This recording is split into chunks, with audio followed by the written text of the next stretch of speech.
Ce message n'est pas pour tout le monde.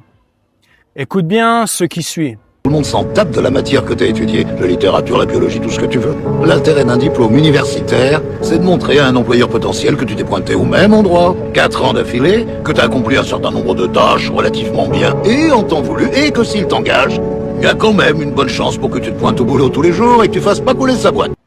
En parlant d'école et d'études, savais-tu que l'éducation est l'une des plus grandes phases de formatage ? Dès la naissance, on est placé dans une usine technocratique, un rouleau compresseur conformiste, une machine à fabriquer du consommateur-travailleur. On l'appelle comme on veut, mais le but est le même, éteindre l'individu le plus tôt possible. On t'apprend à te mettre en ligne, à souffrir en silence, à obéir sans broncher, à rentrer dans le moule pour devenir quoi ? Un produit social, un bon exécutant, un automate quoi. À ce stade, la plupart ont déjà abdiqué et ils te tendent la main, non pas pour t'aider, mais pour t'entraîner avec eux dans leur propre résignation. Voilà pourquoi je n'ai jamais suivi mes amis. Et d'ailleurs, c'était simple, j'en avais pas vraiment.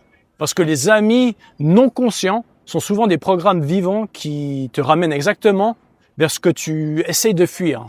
On a voulu me faire croire que je n'étais pas normal parce que je refusais de me conformer. Mais moi, je voulais juste m'évader de cet asile à ciel ouvert. Quand tu refuses la programmation, on t'envoie chez des spécialistes. On te transfère de classe ou d'école, comme on te transfère de prison. Et pose-toi cette question. Pourquoi les écoles ressemblent-elles autant aux prisons ? Les examens ne mesurent pas ton intelligence, ils mesurent ton niveau de soumission. Des années à t'endoctriner, puis des milliers d'heures devant des écrans à avaler un autre programme. Aujourd'hui, le système a évolué. Le lavage de cerveau ne se fait plus seulement à l'école, il se fait dans ta poche, sur ton smartphone.